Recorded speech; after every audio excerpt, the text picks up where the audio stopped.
Well, welcome. It's so exciting to have an in-person audience. I can't get over this. Thank you all for coming. My name is Amy Forbes, and I'm the director of the Centennial Center for Leadership, Entrepreneurship, and Innovation.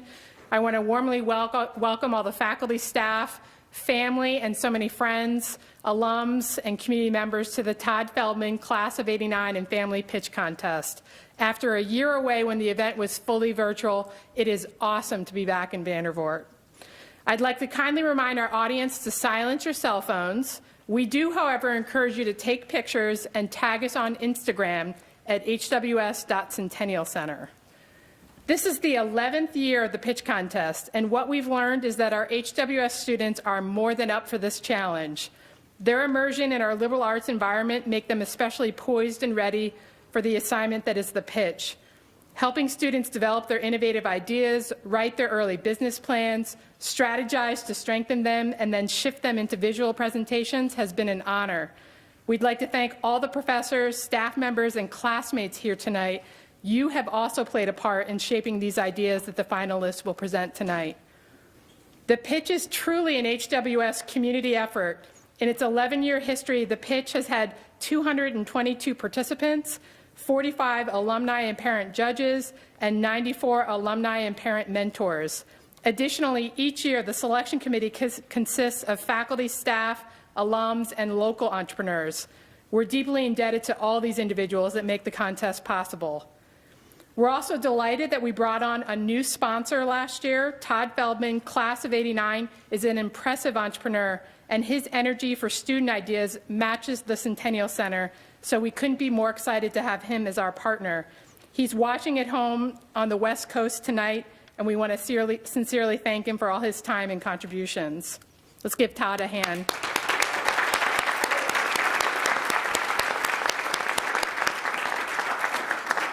For these finalists, tonight ends the intense 6-month experience.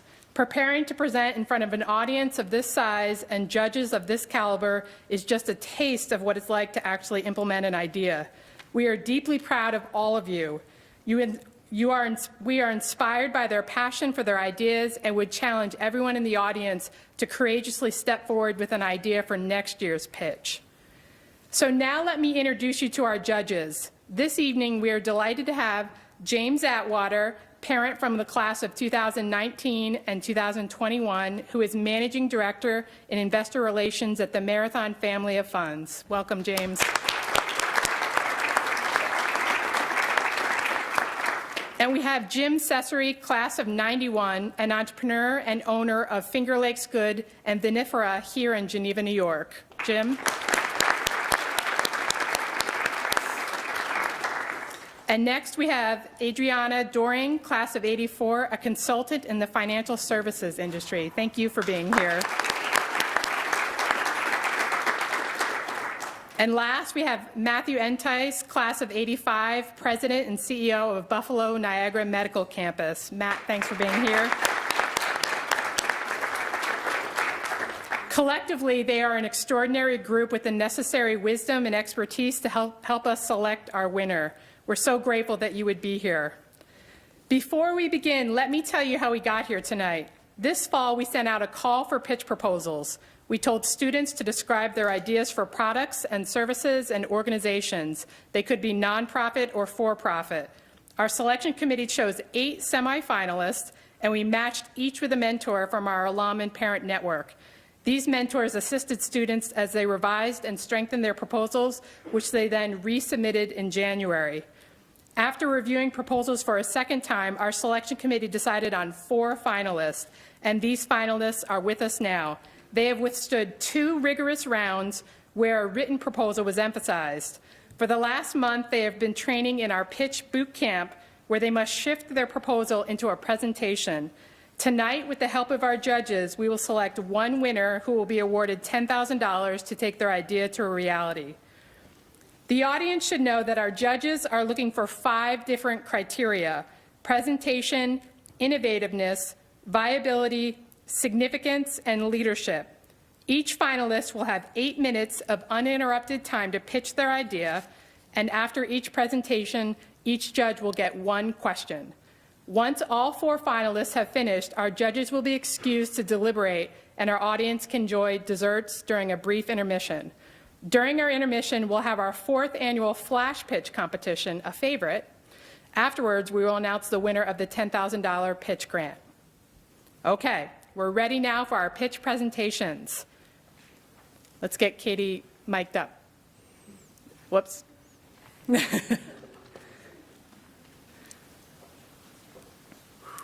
11 years, and I forgot the lapel mic, sorry. We'll get on it.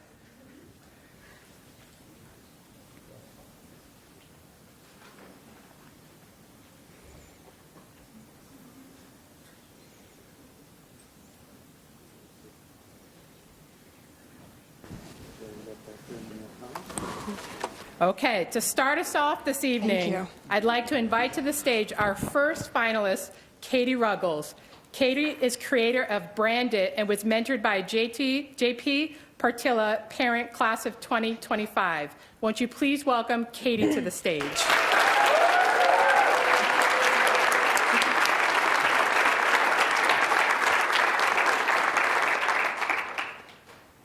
Good evening. I'm Katie Ruggles, and I love brands. My love for brands is not based on how popular or expensive they are. I love the way that brands become something so much bigger than themselves.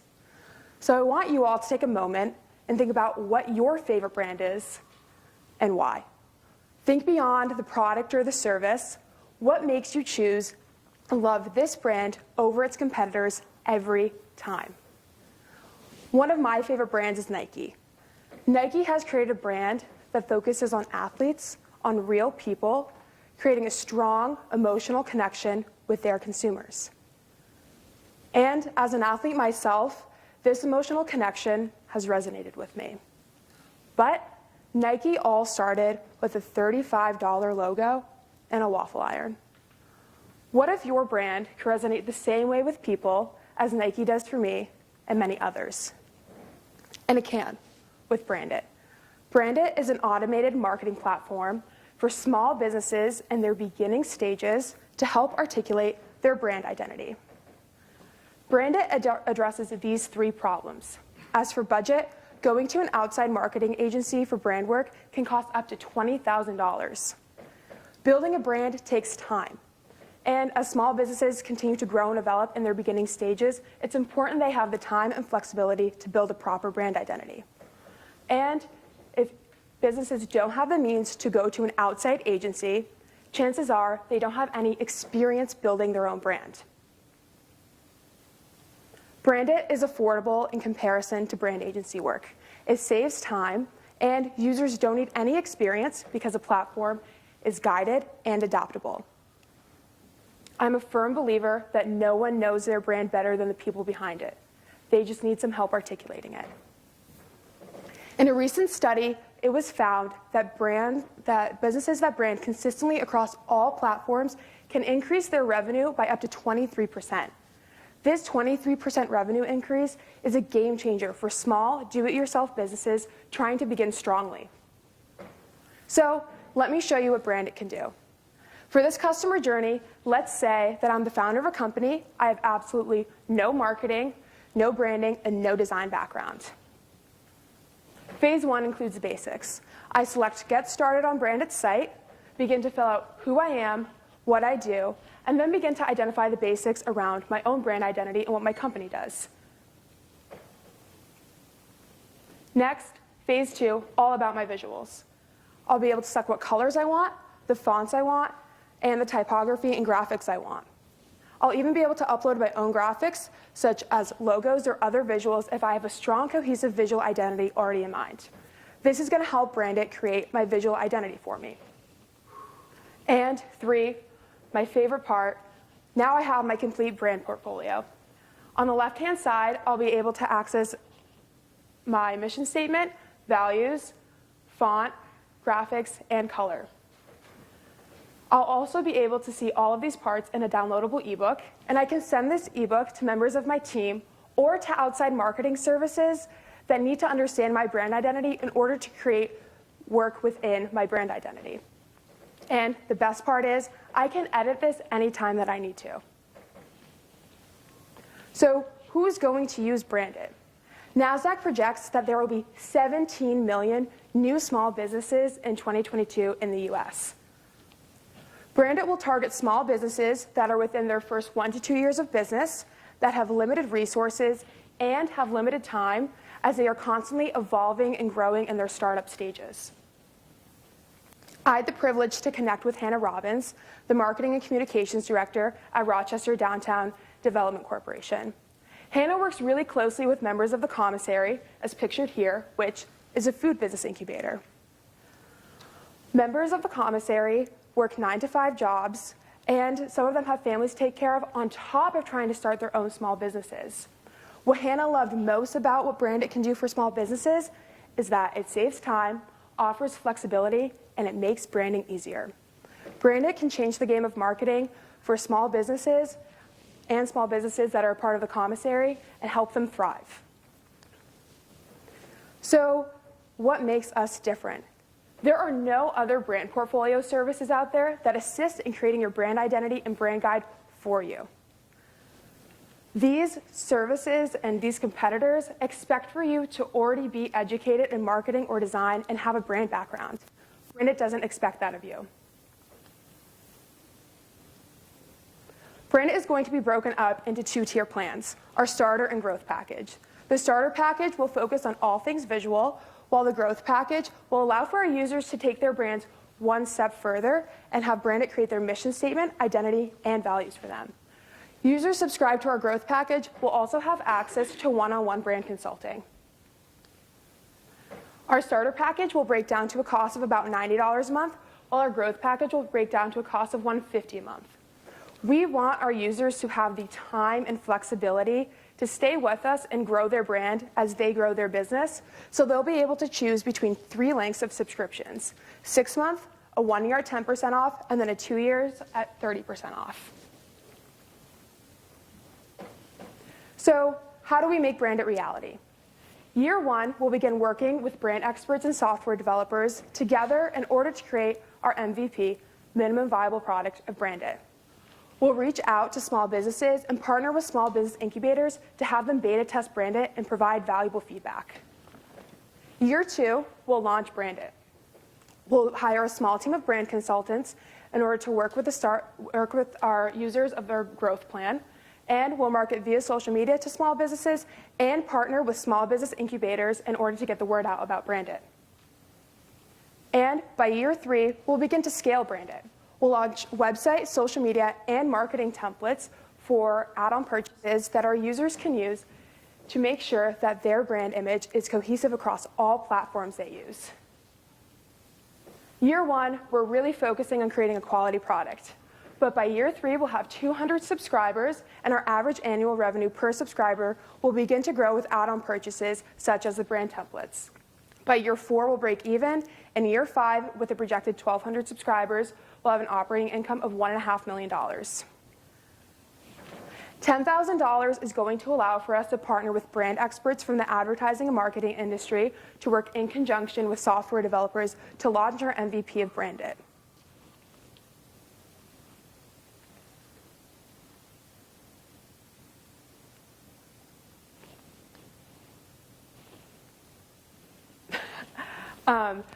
Branded is going to become the next Squarespace, LegalZoom, and Canva of the small business world. $10,000 is not going only to help Branded, one small business, but is going to help millions of small do-it-yourself businesses in America become something bigger than themselves. Thank you. I'll take some questions.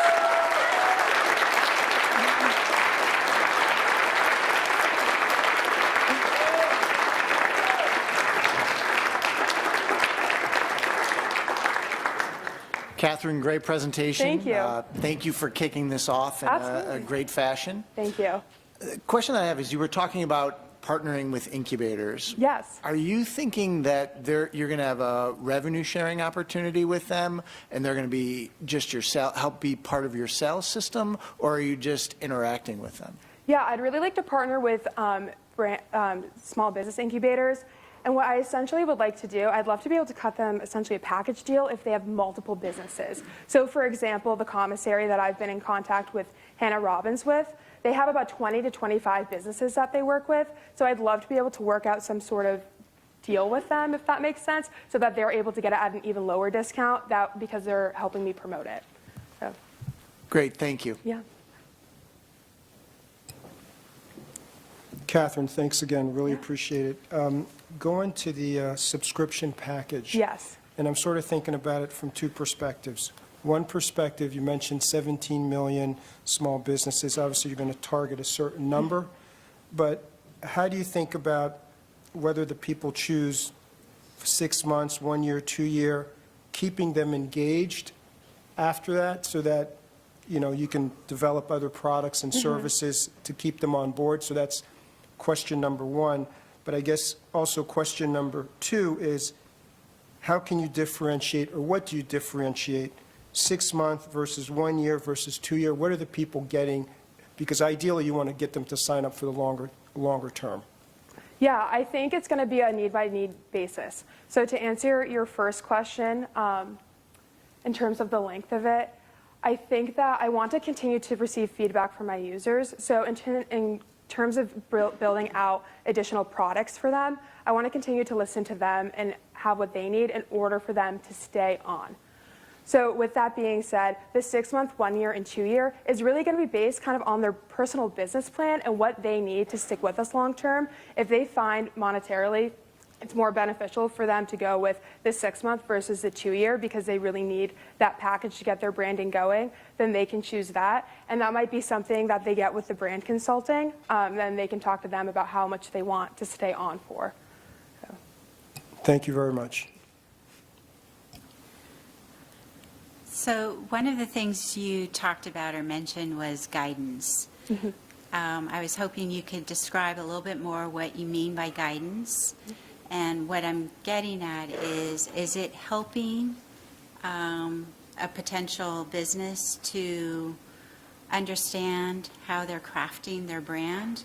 I mean, you walked us through a process, but how is it guiding them through the process? Yeah, so this is where I really want to meet with brand experts and software developers when I develop my MVP. I want to meet with brand experts because I want them to be able to give me the resources and the questions I should be asking my users that use Brandit so that they're being asked questions that will guide them to building their brand. So the software will be able to take all of the information that the user gives them and builds a brand. So I really want the brand experts to be able to give me insight into what questions and what ideas I need to be pulling out for my users in order to help them with their brand. In terms of guidance as to how to implement your brand, that's where the brand consultants would come in with the growth package, so they would be able to help you implement your brand. So in terms of the journey, you going through the software, that's where the hard questions and the deep questions come in, and then after that, they can meet with the brand consultant if they are subscribed to our growth package. Thank you. Terrific job, Thank Catherine. you. And I will say this resonates with me in particular because I started a few small businesses not too long ago, and I have no branding experience, no marketing experience, none of that you listed out there. And the journey to get to the logo and the brand and the image was one of really a lot of work. But I found, and I guess my question centers around viability, so just in the area of importance. And, you know, I was able to find my experts on Fiverr, and it took a few keystrokes, a few different folks, and I was able to achieve it. So if I look at the viability of this versus the marketplace such as Fiverr and those sort of things, how do you compete with that? How do you differentiate from that so that I would look to you first before I will look to Fiverr for this next time around? So we are in the same sphere as other products like Canva and like Squarespace, where young entrepreneurs, especially my generation, want to do that work themselves. So we want to be the next Canva. So why would I go to a graphic designer when I can hop on Canva and do it myself? Why would I go up to a web developer when I can hop on Squarespace and do that myself? Why go to a brand expert or brand agency when I can now hop on Brandit and do it myself? So we want to be in the same sphere as those products as young entrepreneurs are using today. Thank you. Thank you.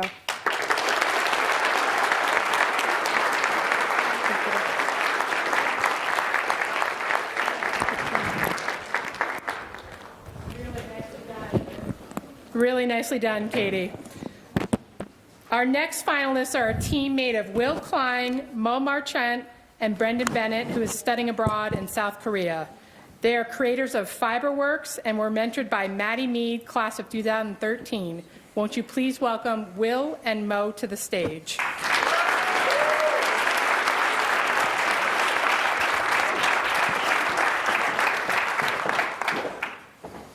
Hi, everyone.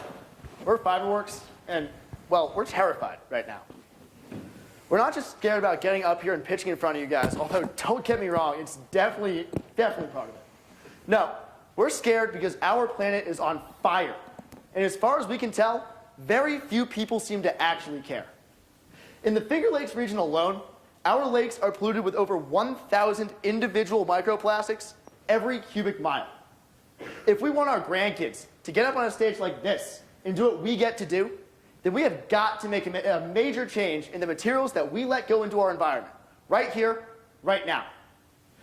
Fiberworks was founded out of that fear for our planet. A fear that a greener future for our children's children might not be possible because of our failure to act today. Setting environmental goals is fantastic, but in order to actually reach those in a meaningful way, we have got to get away from materials that raise our planet. And so, we have decided to take action. We are creating a hemp composite that replaces widespread toxic material. Things like plastic or graphene have significant negative downstream impacts. They're polluting our soil, they're poisoning our water, and they're making us sick. Every single one of us is using plastic every single day, most of the time without even realizing it. We can break this habit with hemp. Our hemp-based composite provides manufacturers with a high-strength, low-weight solution to their environmental goals and their bottom line.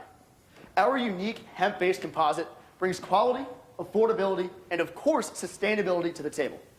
Beyond just matching or even improving on their strength, hemp-based alternatives are also lighter and more repairable than some of the leading composite materials out on the market today. On top of that, hemp is also a low-cost, high-yield crop, which is what the industry refers to as rapid renewability. Rapidly renewable crops are fantastic because they can cut costs not just on our end, but on our consumers' ends as well. Moreover, we can leverage hemp's rapidly renewable properties to ensure that all of our production is carbon negative and all of our products are at least 90% biodegradable. Our first step in this journey is a small one relative to our larger goals, and that's weed whacker string. Every year, we go through enough weed whacker line worldwide to stretch from here where we're standing to the moon and back. And if you stop and think about it, your weed whacker is just spraying microplastics all around your yard. While we do intend to eventually sell this as a consumer product, we have found that institutions like HWS have even more of a need for what we can offer. HWS alone uses 1,750 feet of weed whacker string every year. That's enough to stretch from where Mo and I are standing right now all the way down to the Bizzuto boathouse. By just replacing one school's weed whacker line, we're saving up to 44 pounds worth of microplastics from being washed into Seneca Lake every single year. Now, you might be wondering, why hemp? Well, from a structural perspective, hemp is one of the strongest fibers in the world. It can go toe-to-toe with steel and is 1.5 times stronger than Kevlar. And most importantly, hemp is one of the most environmentally friendly materials on this planet. 1 acre of hemp offsets 9.8 tons of carbon dioxide. To put this into perspective, that's 8 times more than an acre of forest. And with 1.5 square miles of hemp, HWS can become a carbon-neutral institution. So our go-to-market product, Weed Whacker Line, is great. But it alone won't be enough for us to have the impact that we want to have. One thing that we're very confident about is that we have a product with unlimited upside potential. While we do plan on eventually scaling into other industries, our Weed Whacker Line will spearhead our 4-part product line when we add geotextiles, gardening tools, and silt fences, which are currently all made out of hemp. This will give us a solid foothold in an industry that allows for plenty of upward mobility. Now, you're probably sitting here thinking that there is no way that 2 or 3 kids in their early 20s can build and sell something so advanced as a new composite, let alone one that's biodegradable. You guys would be spot on, too, if we haven't already been doing this for the last 2 years. In January of 2021, we secured $2,500 through the HWS Investment Committee for research and development. While we were in last year's Summer Sandbox Accelerator, that R&D, it started to show some signs of success. Now, we have a total of 14 prototype composites to date in our go-to-market products and Weed Whacker line that we're testing with HWS Buildings and Grounds the second this snow melts and making our first sale to them by this summer. Shortly after the pitch, we're going to initiate a partnership with our mentor and founder of Hempitecture, Maddie Mead. The blending of our skills and know-how are going to allow us to springboard into other far more lucrative fields such as outdoor recreation, motorsport, and municipal construction as early as 2028. The key to the financial side of Fiberworks is that hemp is a strong and inexpensive material. We can produce 20 feet of our Weed Whacker line and the spool itself for just over $2. Seeing that a standard nylon spool can go for $15, we can secure a gross profit of nearly $13. This will give us a solid foothold to spring into geotextiles and gardening tools in 2024.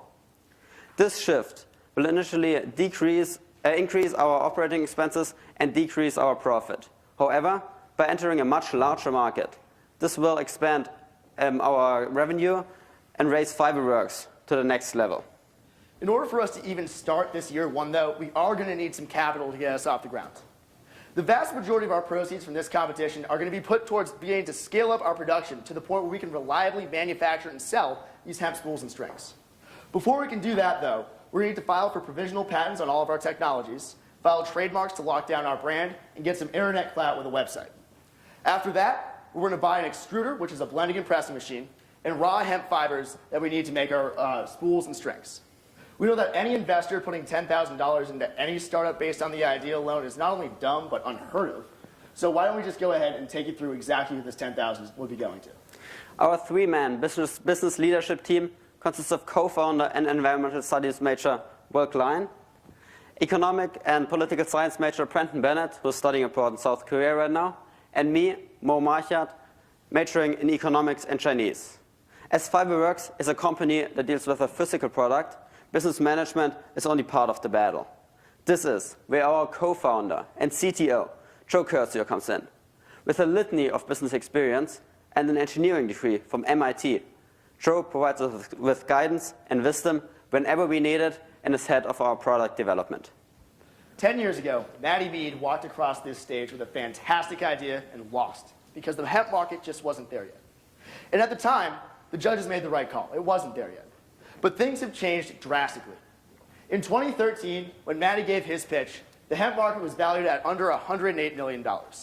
Since then, though, things have exploded. The hemp market is now worth over $2 billion and is one of the fastest growing markets in the world. By leveraging the fact that hemp can offset 10 tons of CO2 per square acre, we can present our generation with the opportunity of a lifetime to start fighting climate change for real and do it in a mainstream way.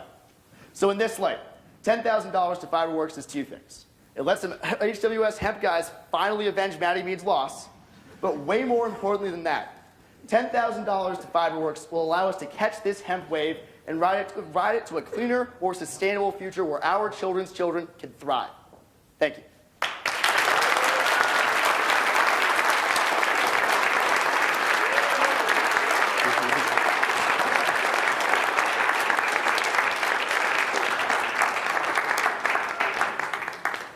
Will and Mo, thank you very much. That was great. Thanks for all the insight, especially as it pertains to something that you're focused on to benefit the planet. I guess getting specifically to the growth pattern, the way you plan to distribute the product, the way you've started to distribute the product, it seems like it's a revolutionary product.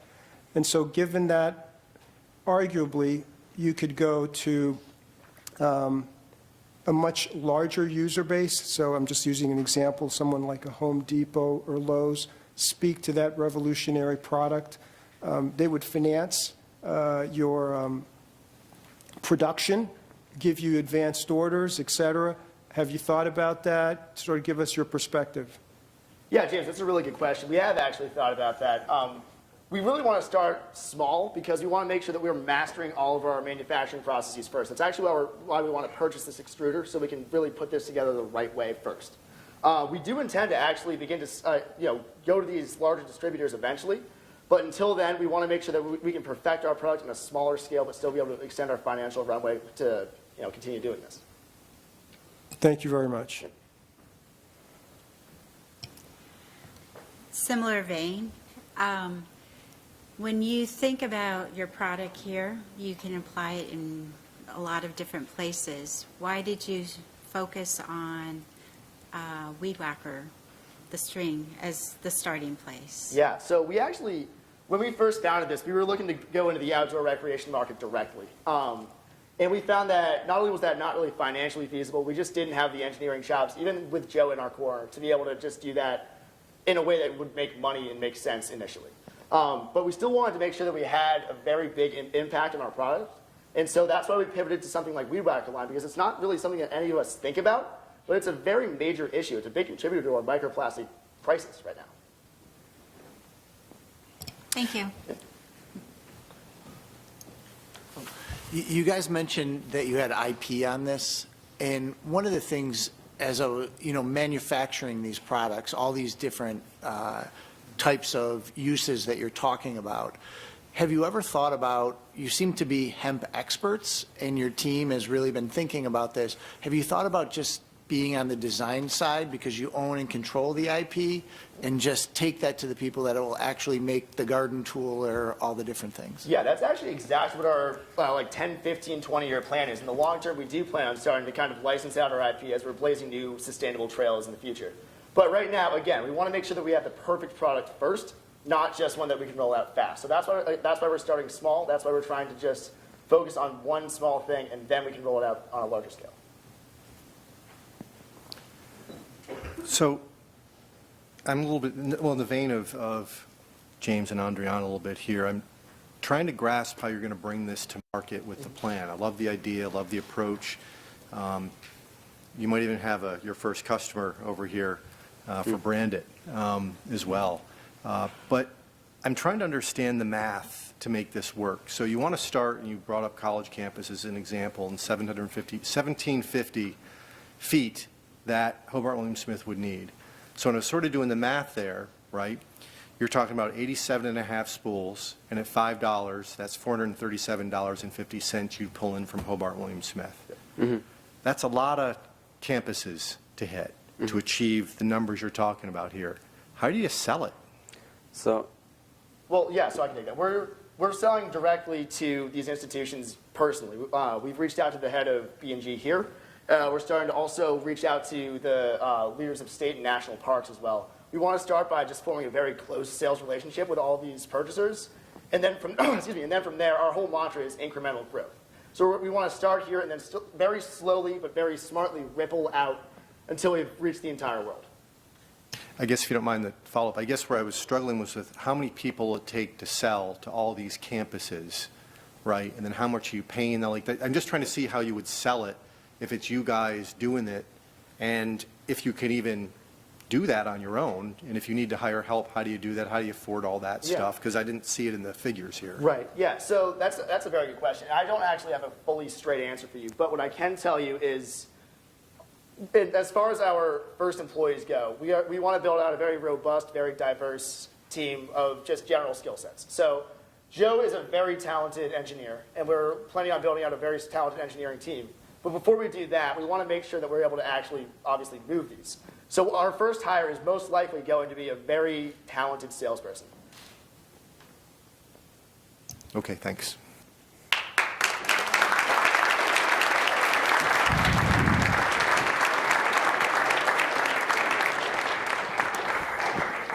This is your time. Do it.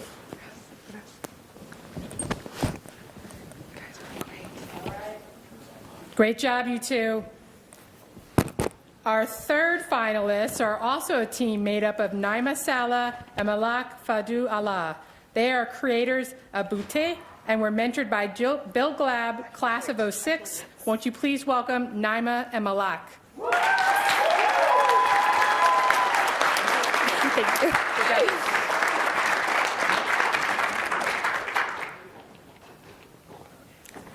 We are Boutte. Boutte is a skincare line that offers our customers a single product that achieves what no single product achieves. Show a raise of hands of how many people use some kind of moisturizer, face wash, and or sunscreen. What if I were to tell you that according to the FDA, there is a 95% chance that the product you are using is a carcinogen? It's cancer-causing, it negatively impacts your immune system and your reproductive system. They say you are what you eat. Well, you are also what you put on your skin.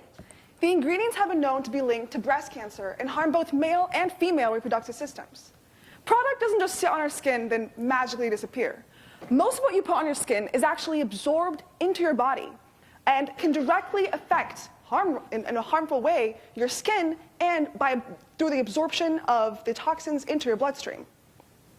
Nima and I have both suffered from all sorts of skin problems. And we could never and still can't find the right product that is suited for us and that is healthy enough for us. So we decided to make our own. Hi, I am Nima, and this is my partner, Melek. And together we are Buti. Buti is a skincare line that reduces the complexity, cost, and time to achieve healthy skin.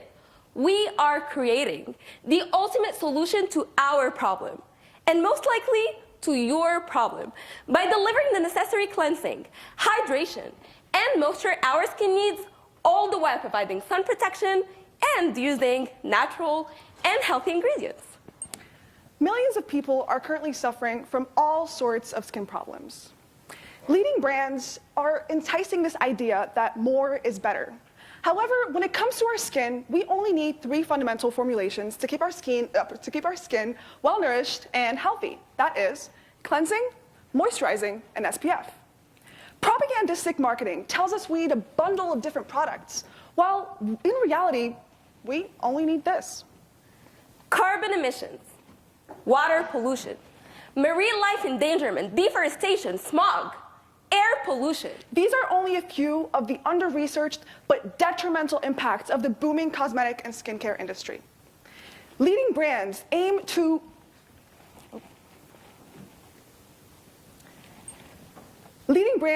entice this idea that more is better. However, as we pointed out, we only need 3 fundamental formulations. Our company's combination of skincare necessities offers the skincare benefits that we need in just one product.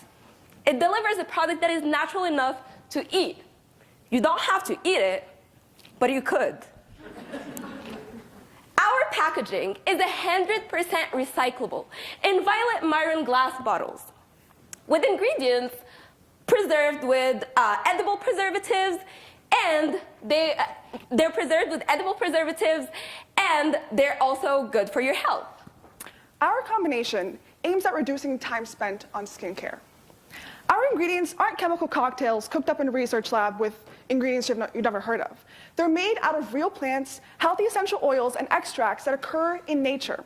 Furthermore, using natural ingredients not only provide healthy and radiant skin, but also prevent premature skin aging and help improve your overall health and well-being, all the while keeping our environment safe.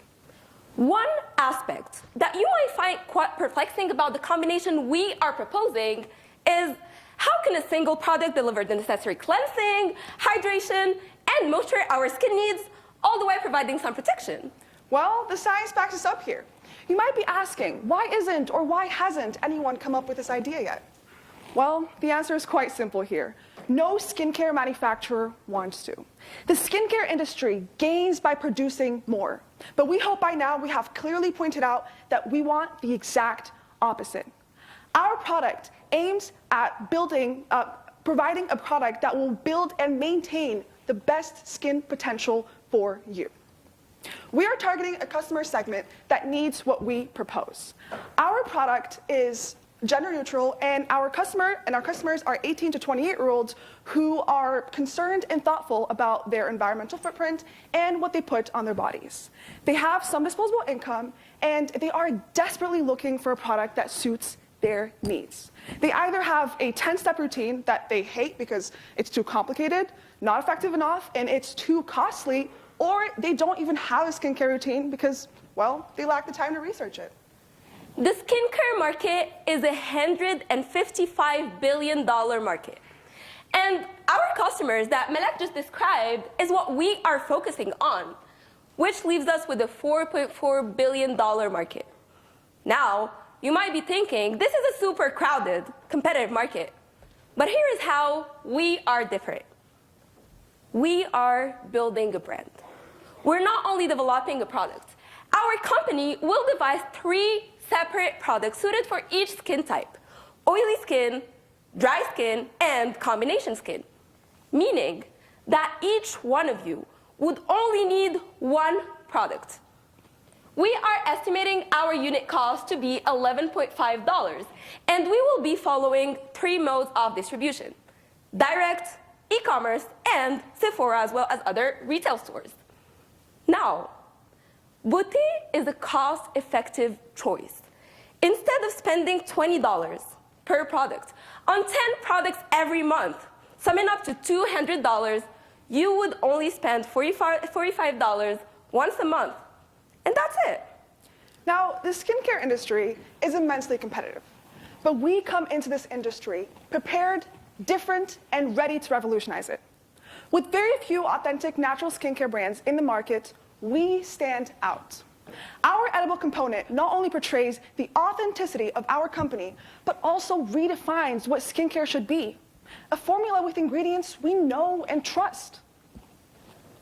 We are anticipating to sell 500 units within our first year of entering the market. And we are anticipating to reach 100,000 units by year 5. Breaking in this saturated market will be a challenge, but we believe our uniqueness will allow us to stand out. We will start with a mode of distribution with our direct to consumer, and we will then move on to the channels of retail and of e-commerce. So far, we have built our customer segment, and we have built our business model. Business model, exactly. We have built our business model, and we know exactly what we want our product to look like. We know exactly what our next steps are, and the $10,000 would allow us to put our theoretical plan into practice by financing our research methods, like vitro and silico methods, and as well as buying our core ingredients and buying our Violet Myron glass bottles. And our goal is to finance up to our first 100 sales. The $10,000 will go a long way into making this a reality. Now, why are we even doing this? Well, we are sick of the environment being trashed by people who don't care. We are tired of not finding a product that is suited for us and that is healthy for us and that isn't a 10-step process. We want change. And you know what? We are the change. Thank you.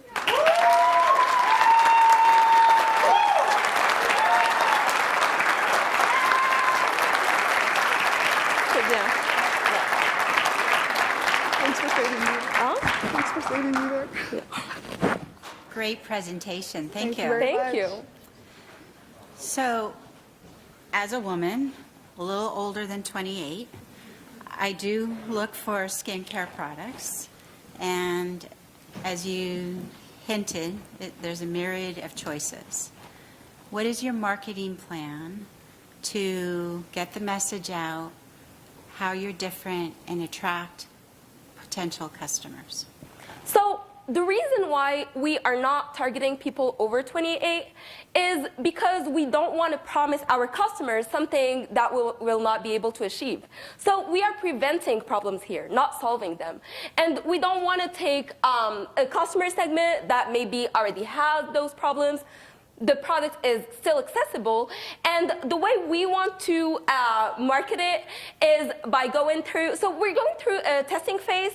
Once we test out our 3 components and we actually create the product, the final product, we want to test it out markedly. So we will contact influencers who care about their skincare, who care about the environment, and who care about what they put on their skin.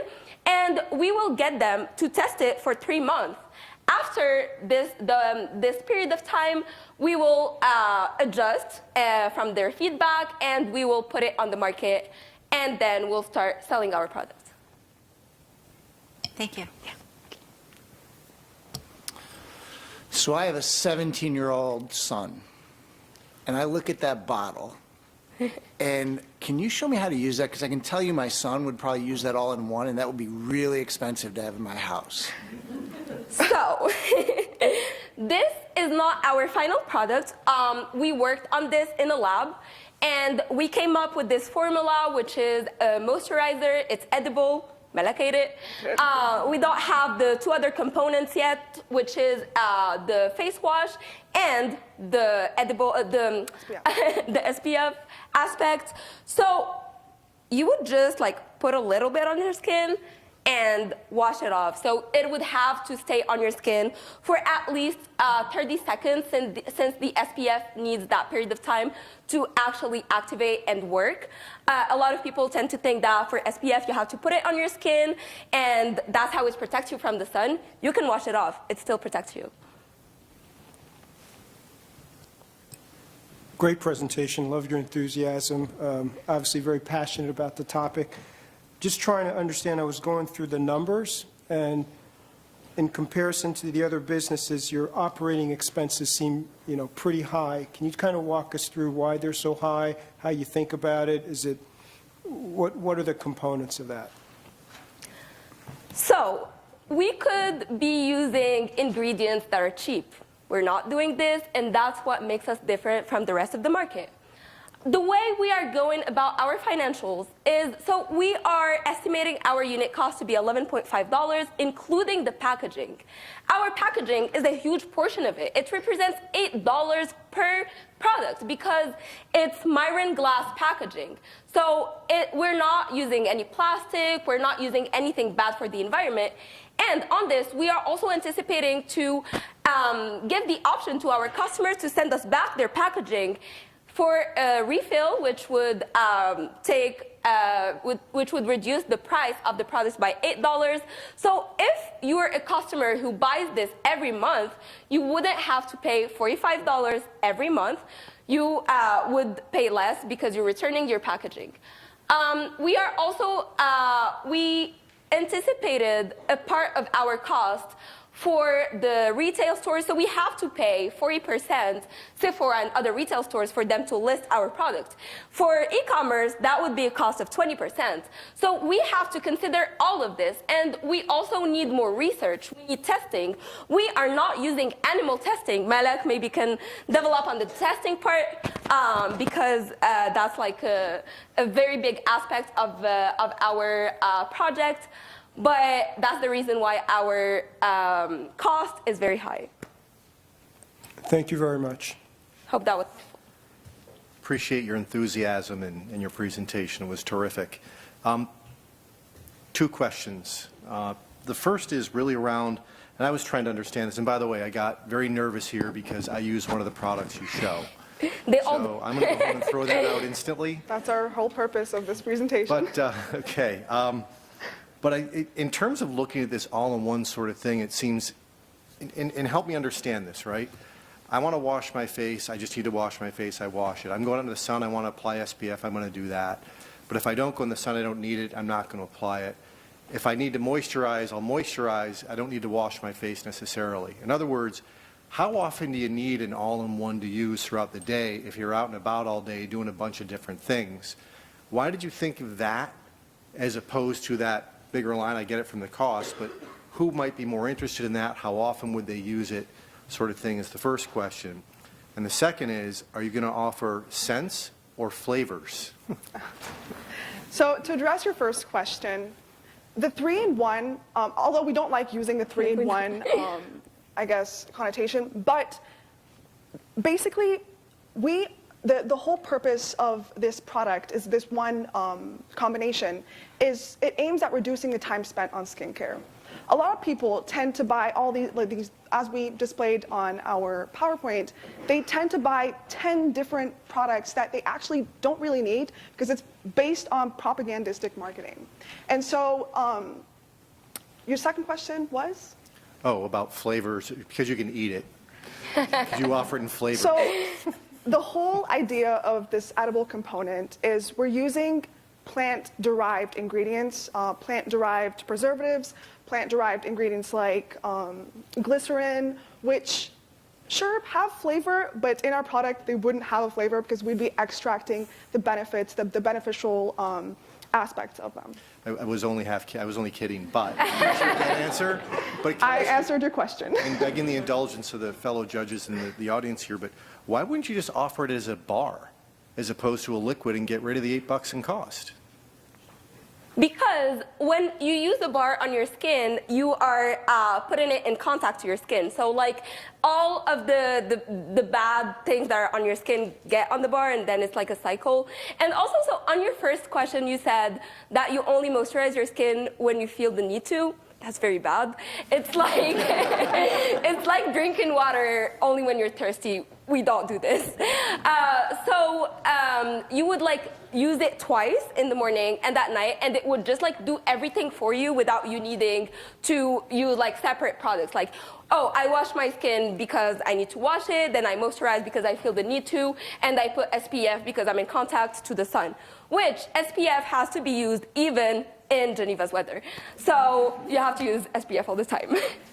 Thank you both.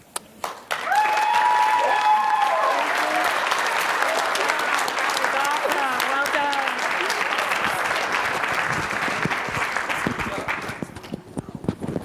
Don't feel bad, Jim. They schooled me once too, no. so. I'm not giving back the mic. Can I keep it? Okay, great work.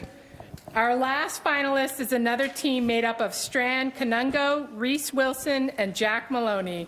They are creators of U-Time and were mentored by Gina Perini, class of '85. Won't you please welcome Strand to the stage?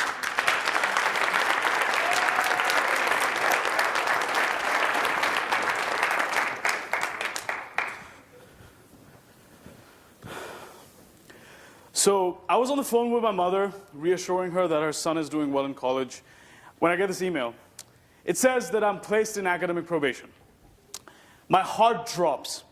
Didn't have the courage to tell my single mother, who spent all her life savings sending me halfway across the world, that I was hanging by a thread. Fast forward 2 weeks, I'm sitting with 40 of my peers, and our dean is explaining to us the importance of time management. So we go to the Center for Teaching and Learning and learn how to schedule better. But every time I was by myself and I saw an empty Google Calendar and a laundry list of assignments and exam dates, I got way too overwhelmed and ran for the hills. So I decided to ask Reese and Jack, straight A students and now my fellow co-founders, how do you kick ass in school? And I was surprised to know their answer. They were just as helpless as me. They were never missing an assignment, but were sleeping less than 4 hours every day. Turns out they didn't really have a schedule either. Why? Well, after talking to 200 college students, the pattern became abundantly clear. Scheduling is a tedious and overwhelming activity. And let's be honest, maintaining a calendar is a pain in the ass. Here's how we fixed the problem. We made U-Time, an artificially intelligent scheduling solution that comes in the form of a mobile app that automatically manages a college student's calendar for them. All the student needs to do, sign up, answer a few questions like what are your courses and what are your study habits, and our AI automatically makes them a daily and weekly schedule. Here's how it works. Our homepage has a clean setup that tells you everything you need to do in a particular day. But here's where the magic happens. When you go to Canvas and you see that there is an exam that your professor gives you, U-Time instantly syncs that to your calendar so that you don't forget. And some of my professors know that I do. And then it chunks out time for you to do that assignment based on your preferences, so you have time ahead to prep for it. But my life is quite dynamic and I have things pop up. So when a meeting with Gina, our mentor, pops up, U-Time instantly knows and puts that into my calendar and reschedules things in accordance to that. Students really need U-Time, and I can see some of your faces right now, right? One, because of better grades.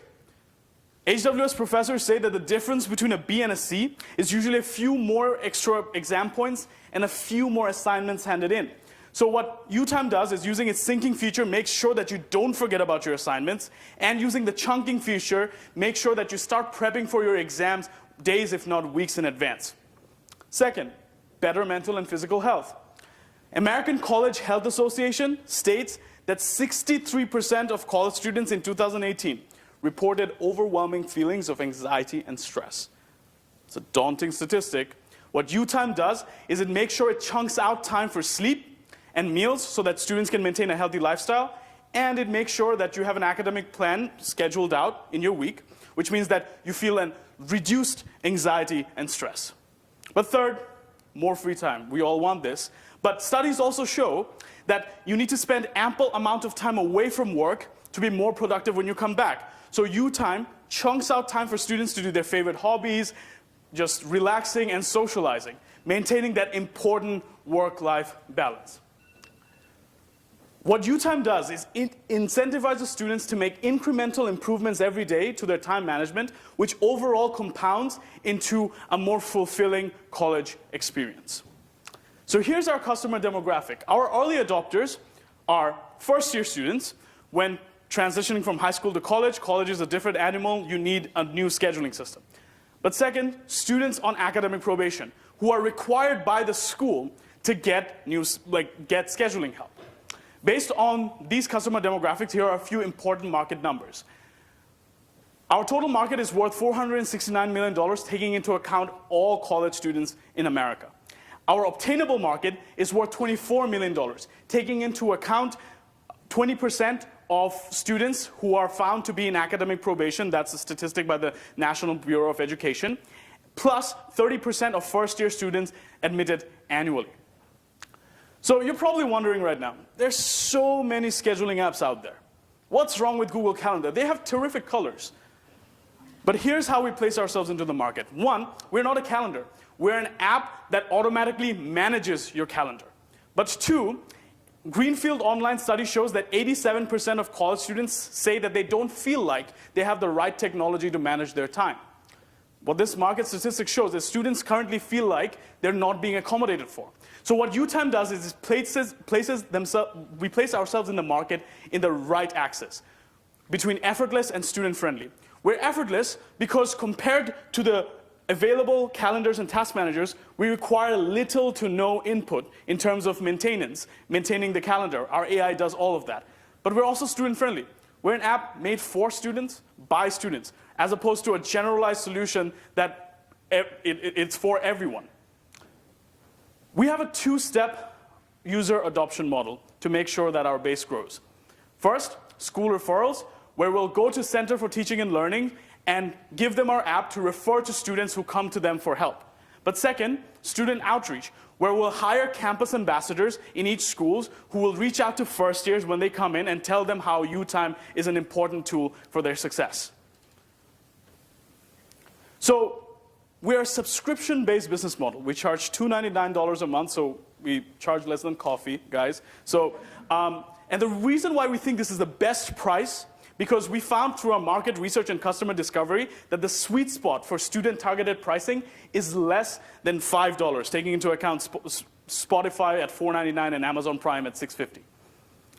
So talking about financials in front of people that have exhaustive financial experience is kind of funny, but I'm going to still try, all right? So in year one, we expect to sit at a loss of 70 grand, but by year three, when we have more than 15,000 users, we expect to break even at $299 annually.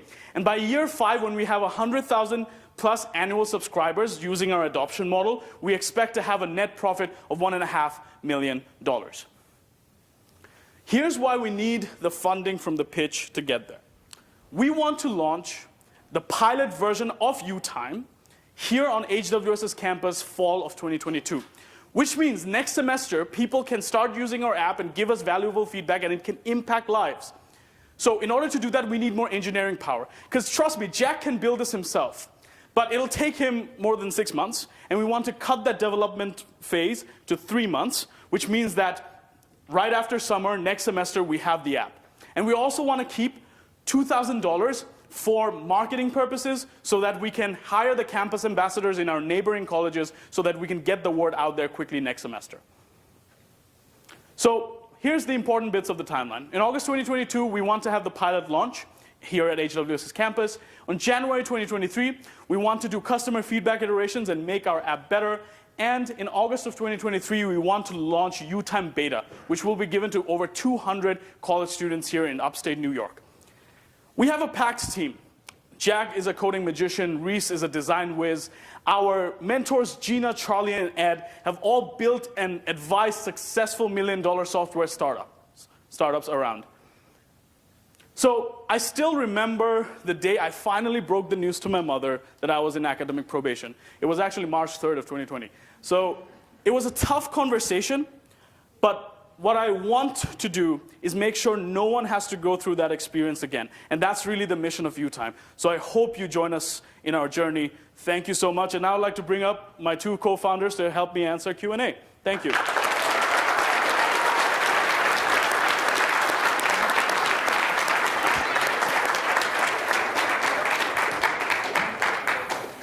That's right, terrific job, and terrific job to you and the entire team. Really enjoyed that and loved the concept. This is a technology company, right? Yeah. And as a technology company, if there's anything I've learned in running technology, it usually costs twice as much and takes twice as long. When I look at what you're doing, my question is around the interoperability with all the underlying systems, the APIs you'd have to build, the interfaces with the LMS on campus, or anything else that requires something to be uploaded. If you're going to do that solely for Hobart Williams Smith, then say for RIT, then for Cornell, then how many of those can you build? How do you streamline that? Because every one of them will likely use something different. So how will that work? Sure, yeah, that's a great question. We've done a bunch of research and found that around 75% of colleges actually use Canvas, which is the LMS we use here. And Canvas's API is very robust and allows us to not only connect to the Canvas at Hobart's campus, but also connect to the Canvas at all these other schools because of the same back end. Thank you. So a lot of it seems, first of all, great job. A lot of it seems to focus on creating a schedule that works for you or works for each individual and makes it easier for them to get to their end goal. I guess as you've gathered data, as you've thought about what's happened to you, other students, et cetera, are there certain key items or variables that you think consistently work? So maybe it comes in as a recommendation, or does it come in as a specific feedback from what you're doing with the AI perspective? So as students, we have certain time constraints, which are our classes. And after that, we have a bunch of free time that we should be using for homework. Should is the operative word. But turns out when it's just empty sitting in our calendar, we think it's free for all, right? So what our app does is that it first asks you a ton of questions when you sign up. That when do you feel like you're the most productive? Which subjects are you good at? Which subjects are you bad at? So it has some data that you put in it that makes the educated guess of how to chunk out time for you.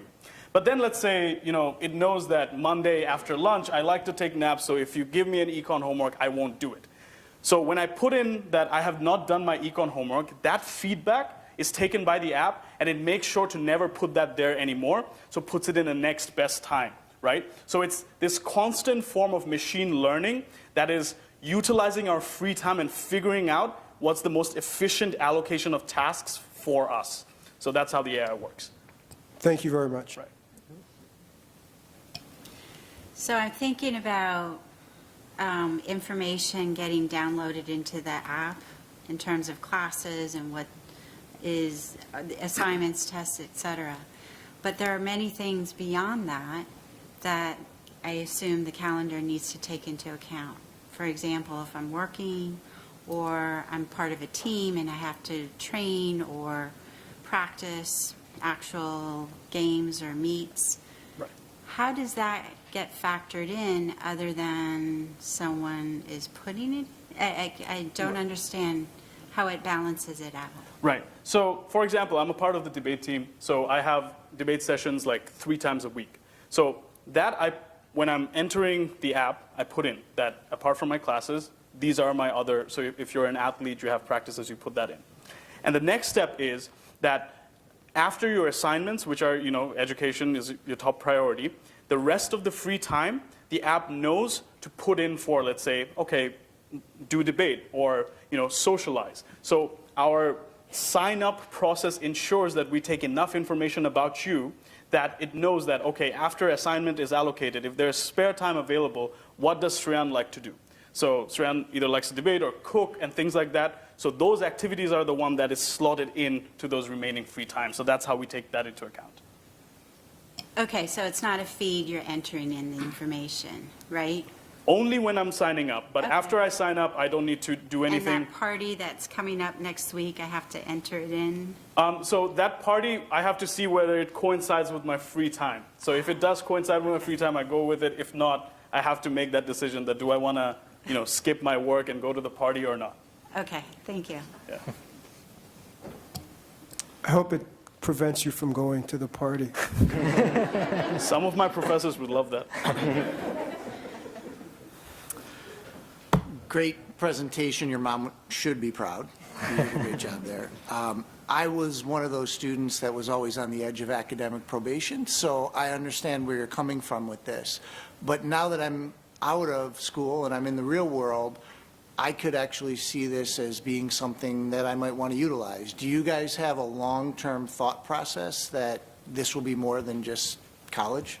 So for executive level people, there are already enterprise softwares that can be distributed. So for executives and people who are project managers, the technology really exists. So what we are essentially doing is we're taking a niche that we understand exceptionally well, and we're taking that technology and placing it in our niche. So right now, we want to make sure that students are better off because that's the market we understand. But if we get more capital, we can blow any market out of the water. So yeah. Thank you. No worries.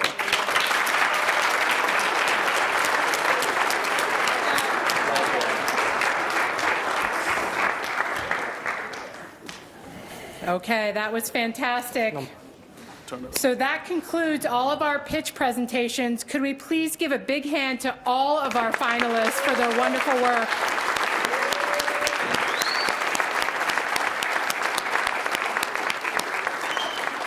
So at this time, I'm going to excuse our judges so they can take on the important task of determining the contest winner.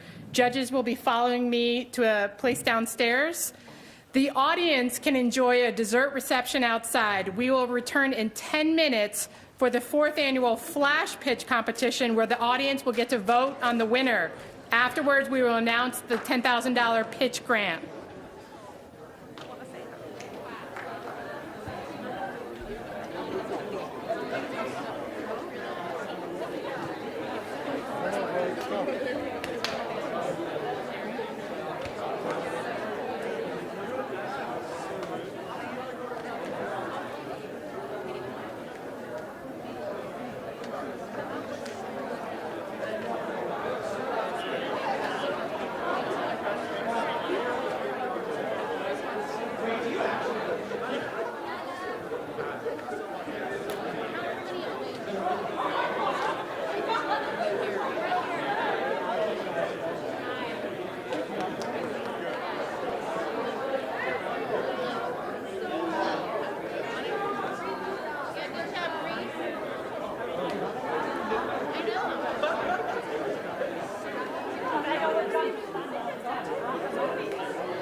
No, you would have gotten something.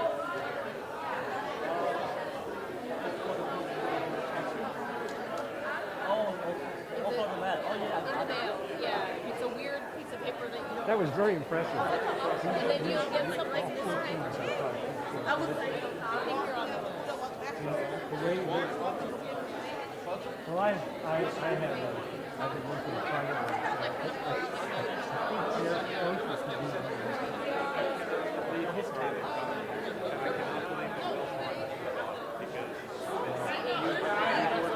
I've been working a lot. Well, I don't know if they told me, but for the past few weeks,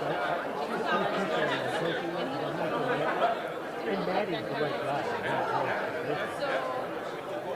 In all modesty, I really just said, you're going to bring this in, and I think they did a good job. I love this whole, the way it's set up, the way you pair them with mentors for 6 months. It's a great program.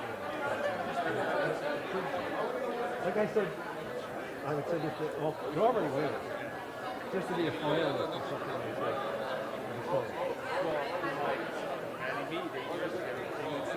Right, and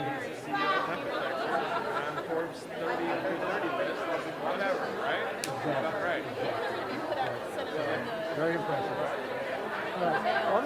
I'll ring you up and we'll have a coffee. Okay, good. Once you get that, then you can have taxes. You should get like this week. So those two documents, the one you got at the end of January and the 1042, those two are the things that you're going to Both of these are low on battery. Well, this will go not, easily a half an hour. Okay, that's all we got. It's got 2 bars out of it. But let me just make sure which one it is. right there. 1, 2.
Talking about that.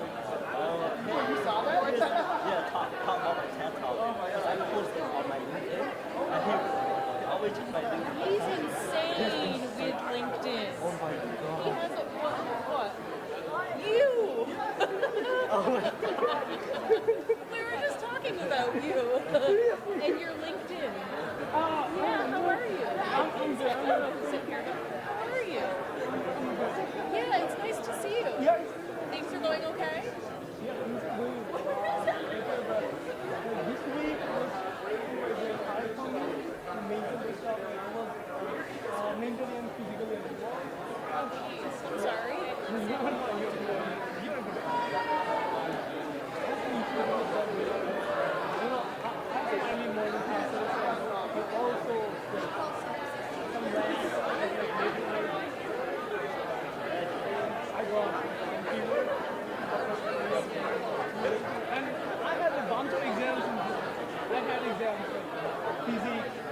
journalists and other stuff. It's quite hard. Well, we were just saying how you saw his TED Talk on LinkedIn. Because I said to Boutique, I'm like, I remember your TED Talk. And I actually think Louisa sent it to me. I don't think you put it in your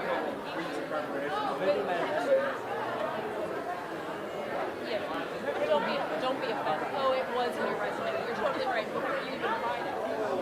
So I said something, and he's like, yeah, Carol saw my TED Talk, and I'm like, how did he see it?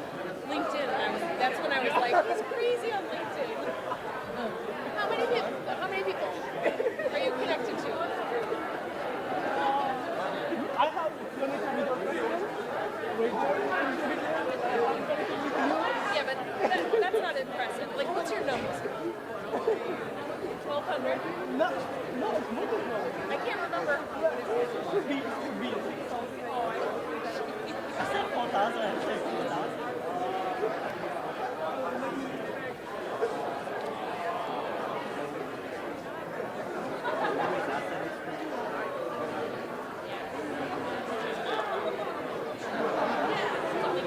Oh, okay.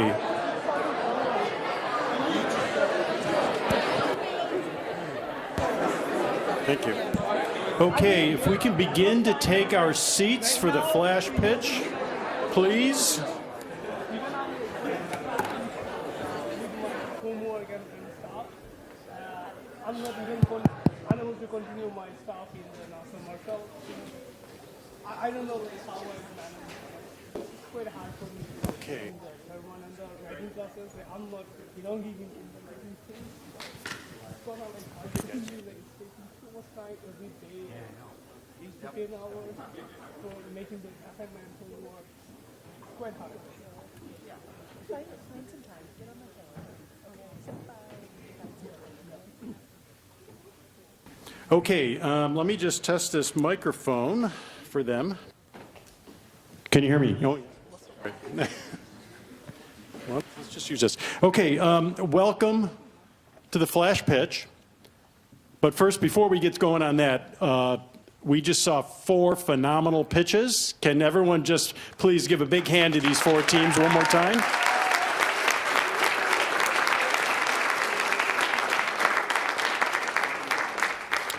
Okay, so this is the flash pitch. This is a little different than what we just saw, where they went through 6 months of preparation. This was about 20 minutes, 2 days, all right, 2 days, right? So this is a little different. So here are our contestants. We have 5 contestants this year, and the flash pitch basically gives each of these contestants 90 seconds to pitch an idea, okay? Radically different than the 8 minutes plus 8 minutes of Q&A that the teams we just saw had, okay? So why do we do this? It really tests the individuals or anybody on many fronts here, okay? And many different ways. There's a little bit of courage involved here, the ability to think on one's feet, literally, you know, you're up here and you're talking. Constructing and communicating a clear message, okay? Being creative, preparation, exercising time management, displaying authentic enthusiasm, and probably many, many more that you'll see out of these people right now. All right, so whether you're looking to, you know, seek startup funding or pitch to your team at work or even plan a family vacation or something, being able to pitch an idea is a very useful skill. It's a fundamental entrepreneurial skill, and it can be used throughout your life, really. So I'm really happy. Let's give these guys a hand for having the guts to do this, right? So listen closely to the pitches, because afterwards you will be asked to select the contestant you feel conveyed the most originality, had the best pitching skills, was most relatable, okay, that you can understand the most, and overall makes you want to hear more about their idea, okay? And you'll be voting for the winner using your mobile devices. Okay, we'll have some screens up to give you the instructions on how to vote. All right, so just by the way, for students, if you're interested or getting motivated by this entrepreneurial activities and things like that, summer sandbox applications close Monday, so get them in by Monday. great 9-week experience with a stipend. You do get paid like a summer internship, and you'll be working at a startup for 9 weeks over the summer. So consider that, and applications are due Monday. All right. You guys ready? You ready? Ready? You guys ready? Everyone ready? All right, let's go here. So what we're going to do is we're going to hand the microphone back and forth and see what we got here. The winner this year will receive a $50 gift certificate at the bookstore, and the runner-up will get $25. So first up, we have econ major and first-year student Jahim Pierre, and let's welcome Jahim. So, my name is Jim, as you heard. I'm an econ major prospectively, IR minor prospectively, but currently undeclared. So my idea is called Root. So I'm working with this guy, Tyler Gollin, on this ride-sharing app for campus, college campuses around the United States. So basically our idea is based on 3 basic elements: safety, sustainability, and cost effectiveness. So we will be creating this app by only using electric cars. So part of our business model is taking cars from China. So there's this really great Chinese electric cars market. And we'll be using that as means to having this ride-sharing app that will allow students to get rides around campus at a fixed cost of about $4. Besides ride-sharing, you'll also have the ability to get food. So like if you order food in the Bite You app, you could just upload it to the to our app, and you'll get someone to deliver your food from one of the food services in Scanlon, and you'll get it delivered to your dorm. So perhaps if you live in JPR, you could get that delivered to your dorm at a fixed cost because we don't use gasoline, we only use electric vehicles for that idea. That's basically my idea. We will be looking to launch it in the fall of 2023, 22. So in the fall of 2022, and we're hopeful for it, and I hope that everyone will kind of get familiar with that app, as I feel like this will be the future, and at some point we'll extend it towards the wider market besides the college campuses. Thank you.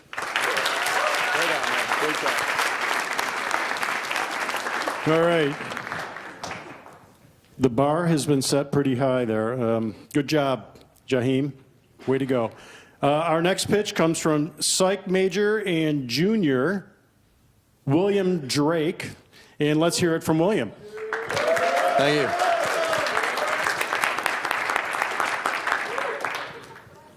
Welcome, esteemed guests and fellow entrepreneurs. My name is William Drake, and it is my honor to pitch my idea to you today. Imagine you have a dinner reservation at 7. You arrive a couple minutes early, but you can't locate a parking spot. This forces you to drive around aimlessly in search of one, eventually causing you to miss your reservation, ruining your plans and your night. Unfortunately, this is an all too common occurrence, as on average, Americans spend a collective 5.5 billion hours a year searching for street parking. How am I going to solve this issue? Let me introduce you to Dibs. Dibs is revolutionizing the street parking industry with our infrastructure of sensors. We utilize an induction coil placed under the street that can sense when a car is over top of it. This coil communicates with a local router which is responsible for each block. This router is also in communication with our designated cloud. This cloud keeps track of all occupied and unoccupied street parking spaces within a city, streaming this information directly to your mobile device where it can be integrated seamlessly with your arrival time estimate as well as your GPS navigation. Thank you very much. My name is William Drake, and this is Dibs.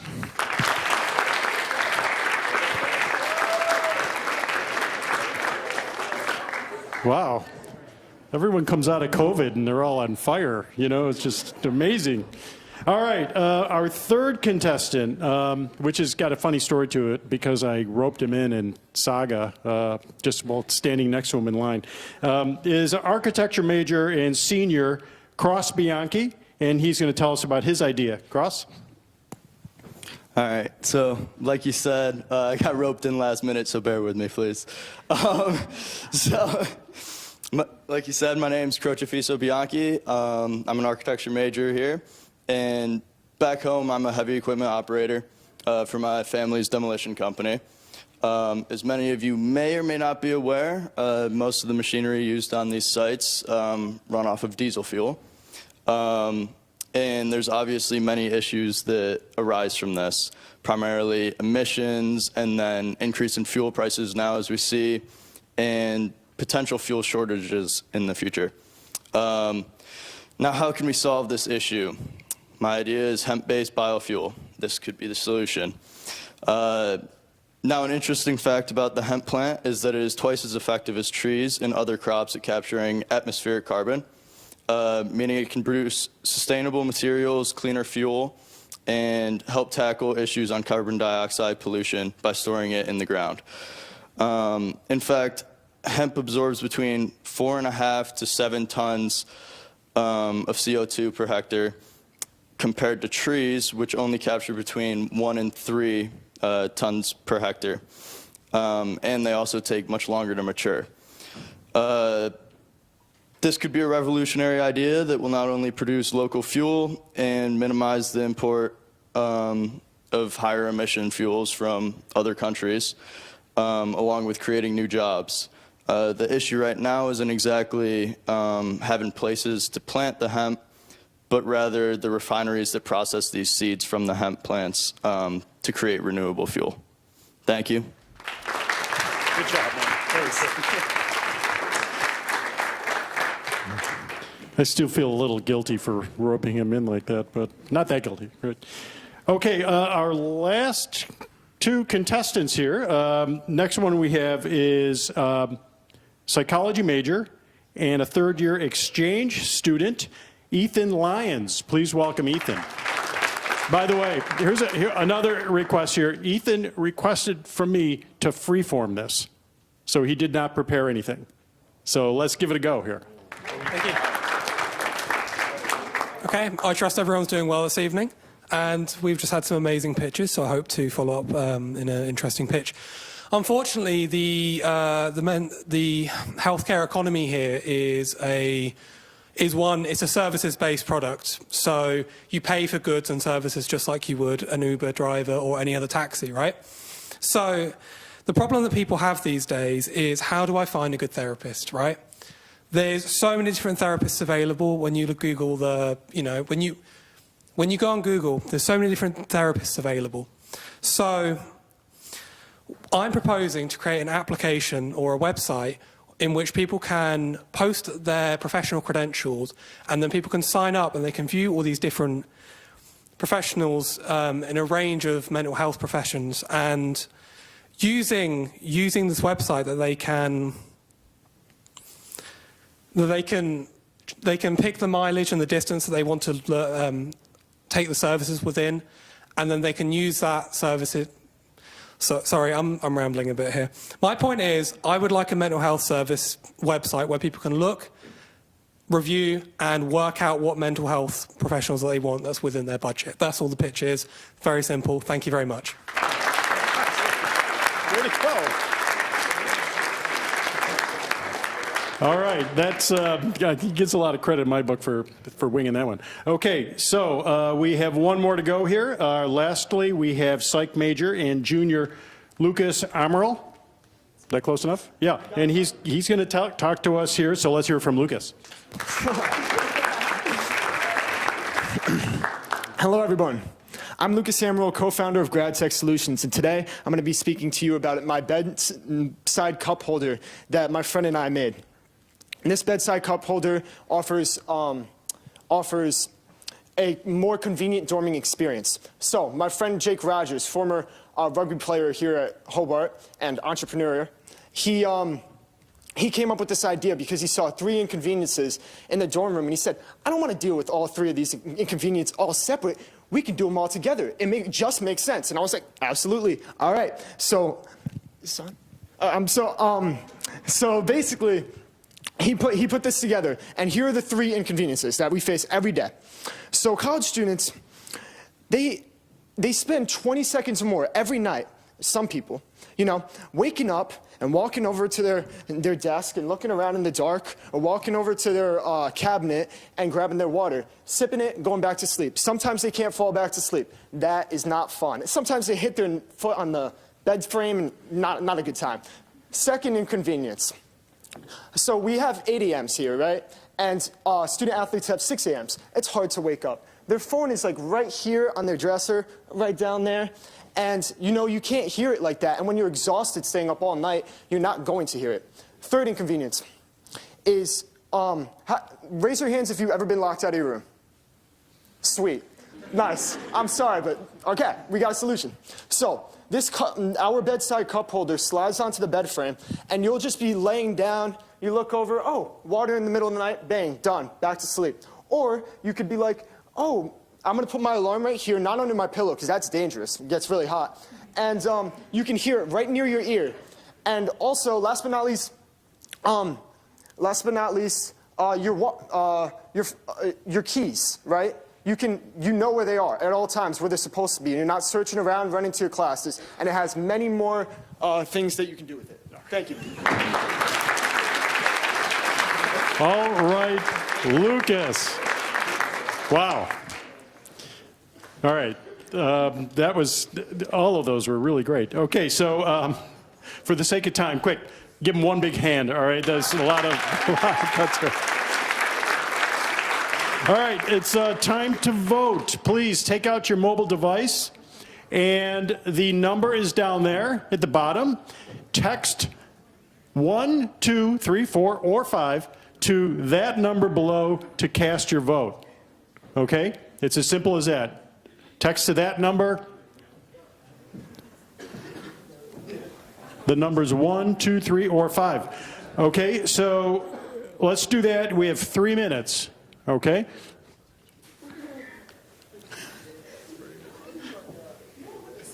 Three minutes. How did you think you did? Pretty well. Cross, how'd you think you did? The same, pretty well. All right. Lucas? Pretty well, excited. All right. Ethan? Yeah, I'm confident in my performance. Okay. I'm optimistic. Optimistic. We have everything from comfortable to optimistic. The things are looking good.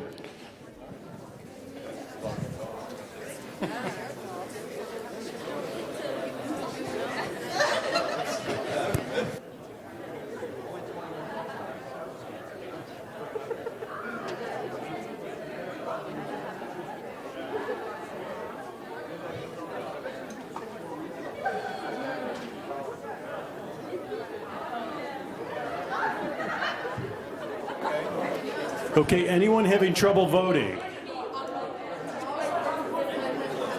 Okay.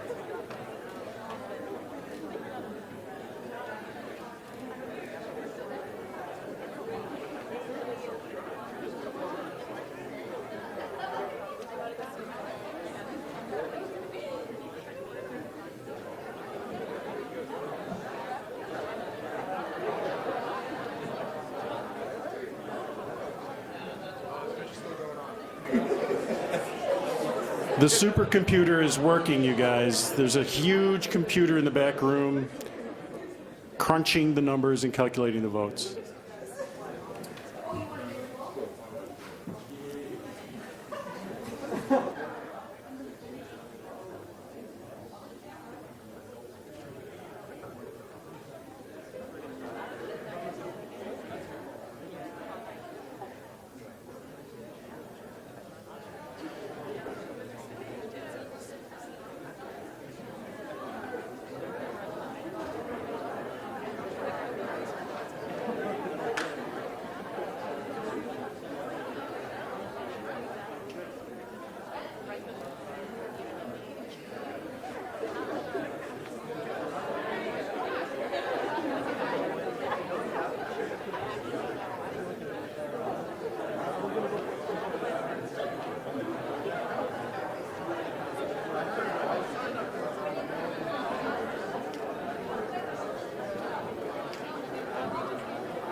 Ladies and gentlemen,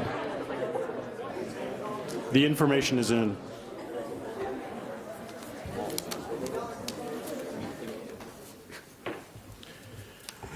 Seems like there was a very close race this year. Okay, our first runner-up, which is the only runner-up, really. Cross Bianchi.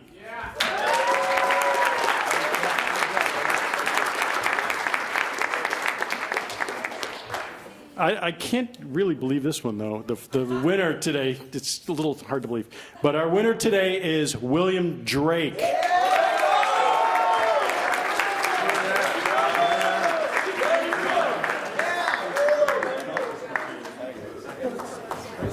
Okay, so that's the end of the flash pitch. I'm Ed Cesary. I'm in the Centennial Center. Anybody interested in entrepreneurship or leadership programs, please come and visit us. And we're going to turn it back to Amy to announce next steps.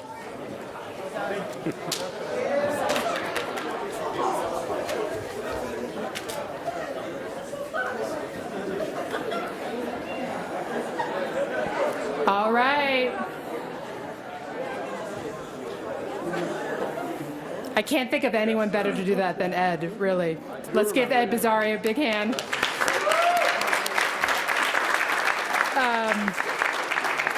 I want to take a moment to recognize the staff at the Centennial Center whose hard work and passion for helping students make this event happen every year.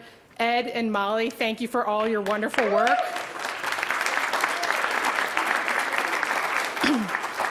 I'd also like to give a shout out to our wonderful technology team in the back who's been providing the live stream. And now, Naima, Malak, Stran, Reese, Jack, Katie, Will, and Mo, will you join me on stage?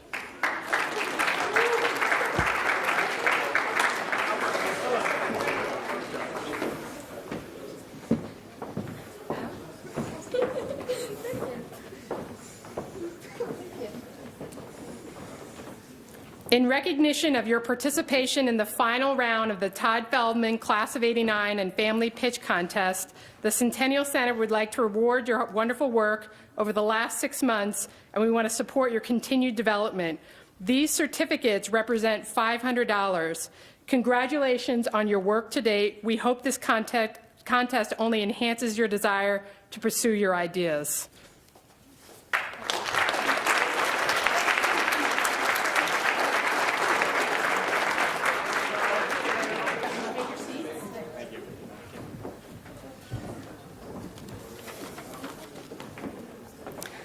And to announce tonight's winner of the $10,000 pitch grant, I'd like to invite Judge Jim Cesary to the stage. He is a wonderful alum and great advocate of the colleges, and he has agreed to speak on behalf of the judging panel.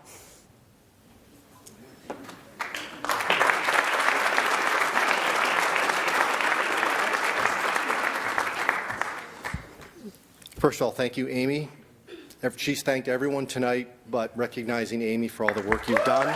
Certainly amazing. Thank you. And thank you to everyone who's attended here, both here in this beautiful meeting room as well as online. We have thoroughly enjoyed this, and my fellow judges, all standing in the back, all doing a terrific job, really listening to what is the true thanks. Just amazing presentations. All of you should be proud. What a hard decision this was. And I can confidently look at each one of you and say each one of you is a winner. Each one of you, we all talked about, has a viable idea and has something that can move forward. And we enjoyed listening to it. We learned, as did all of us. And I can say, and I say this with earnest, I feel confident that you are really representative of the bright future in front of all of us. So thank you. But we still had to pick a winner. So when we looked at it, you all know what the categories are, right? Those 4 or 5 things we need to look at. And they all mean something that's very important, and all of you demonstrated that. What we looked at was something that we thought could get on the runway and take off the fastest, probably is what tilted us a little bit the most. So having said that, I'd like to congratulate this year's winner, Oh, I'm getting the envelope out. I want to make sure I say the names correctly.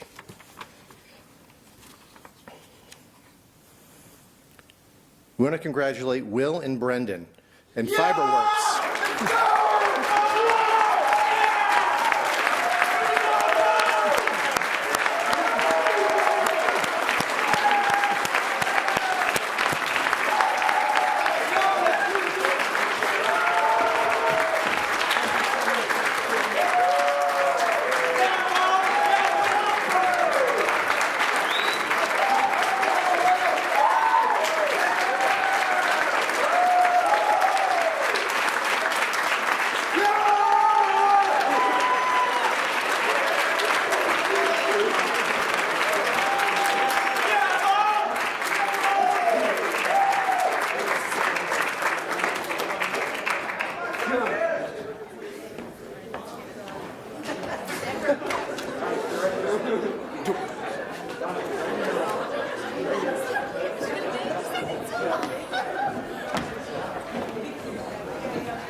All right, here we go.